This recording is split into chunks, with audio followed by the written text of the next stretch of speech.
Dr. Hovind, I love your doctoral thesis. I've torn it to pieces with house and gaffle. I can't remember when I last pissed myself laughing. It's a good thing the thesis mopped the piss off the floor. Welcome to part 45 of this read-through and peer review of Kent Hovind's doctoral dissertation, which was published on wikileaks.org on December 9th, 2009. If you have not yet seen any of the previous videos in this series, then I recommend that you go back and see those first, as in this episode I will start off exactly where I finished off in the last. In the last episode, Kent came to the staggering conclusion that science and logical thinking was somewhat hindering Christianity. In this episode, our very own minor 49er Kent Hovind picks his pickaxe up again and gets quote mining. But before that, some bullshit. Carry on, Kent. People come into this argument having already decided what they want to believe based on their lifestyle. Yes, Kent, those with a lifestyle that does not involve reading or listening to reason in any way, shape or form tend to agree with you. But that's not really what you meant, is it, Kent? Do enlighten us. If a person has a wicked lifestyle and wants to get rid of God somehow, then it is only natural that he would choose the evolutionary idea to try to leave God out. Really, Kent, you've spent most of your adult life lying to children and hillbillies. How does that statement explain you? Oh, right. You've got a quote mine. Oh, and it's a good one. But carry on.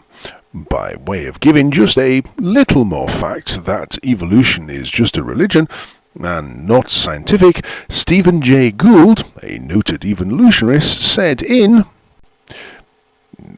what, Kent? Did you completely mine the title of the publication completely out of it? Or did you just kind of forget? Or did you just not look it up in the first place? Do go on. But before you do, please just bear in mind that Stephen Jay Gould is arguing against Darwinian evolution in favour of punctuated equilibrium. The two are quite different in the fact that Darwinian evolution proposes that things change gradually in a linear fashion, whereas Stephen Jay Gould proposes that things changed rapidly as the environment suddenly changed. But I'm breaking off. Go on, give us that golden nugget. The fossil record, with its abrupt transitions, offers no support for gradual change. All paleontologists know that the fossil record contains precious little in the way of intermediate forms. Transitions between major groups are characteristically abrupt. Brackets KJV, get book title, close brackets.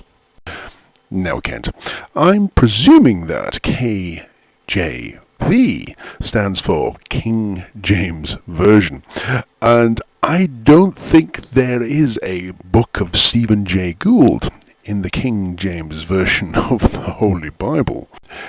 Yes, Kent, there are just so many ways to fail, and you found several. But do enlighten us some more.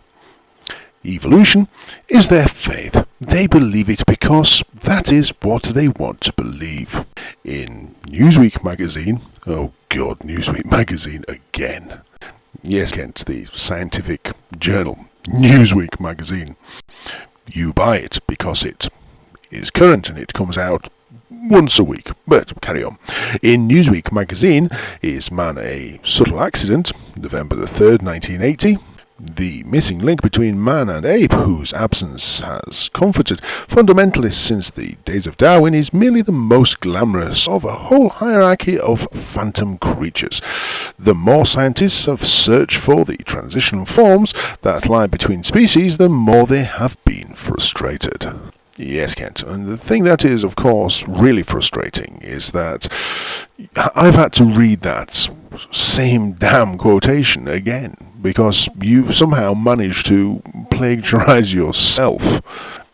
Is that what is known in quote mining circles as reprocessing spent ore? Somehow managing to get every last bit of irrelevance out of every single word that is biblically possible. But do continue. There are no transitional forms between species because that is not the way we got here. No, Kent, I got here on the bus. It's quick, it's easy, and it's the most environmentally sensitive way to get here. You got where you are by tax evasion, but that's another story. Carry on. Gould and Edridge, in paleobiography, brackets KJV, gets title, close brackets said, at the higher level of evolutionary transition between basic morphological design, gradualism has always been in trouble. Though it remains the official position of most Western evolutionists, smooth intermissions between different animals are almost impossible to construct. Even in thought experiments, there is certainly no evidence for them in the fossil record. Curious mosaics like Archaeopteryx do not count. Bloody hell, Kent. Did you even read this before you submitted it? What happened? Did Miss Kim Van Gumby just say, bugger this, I'm not typing this is rubbish. I'm just going to get the last chapter, bang it on the photocopier, whack it in there, he'll never notice. Who's going to read it? And if they do, who's going to take any notice? And once again, Kent, Gould and Eldridge, they are not in the King James Version of the Holy Bible. And you really should do what it says. Get the title. I mean, with submitting this, surely the only title you could possibly get is Town Clown or Village Idiot, but do go on. In his review of Stephen Stanley's book, Macroevolution, D.S. Woodruff said, oh Jesus, again, I might as well just say, look, see previous episodes, this is getting repetitive, but we'll carry on. Fossil species remain unchanged throughout most of their history, as does Chapter 2 and Chapter 3 of your thesis. They're completely unchanged because they're literally the same text. And the record fails to contain a single example of a significant transition. There aren't any examples. Yes, Kent, and there's bugger all difference between this page in Chapter 3 and the corresponding page in Chapter 2. I can only say this must be the point that you actually got that computer that your parents bought you instead of having Miss Kim Van Gumby type it all out longhand on the good old-fashioned mechanical typewriter. We're presuming that you at this point found the copy and paste function in your word processor and used it to full effect. But carry on. Don't fall for the statement that evolution is a proven fact. It is absolutely not. No, Kent. Another straw man. You see, evolution is a theory, and by the very definition of theory, it will never be a proven fact. To be a scientific theory, it must be testable, verifiable, and most importantly, it must also be falsifiable. And something that can be falsifiable cannot be a fact. But do go on. It is their religion versus my religion. I will quickly admit that what I have is a faith.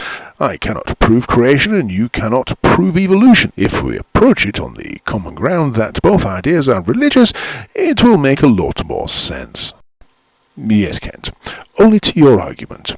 But we all know that makes no sense whatsoever.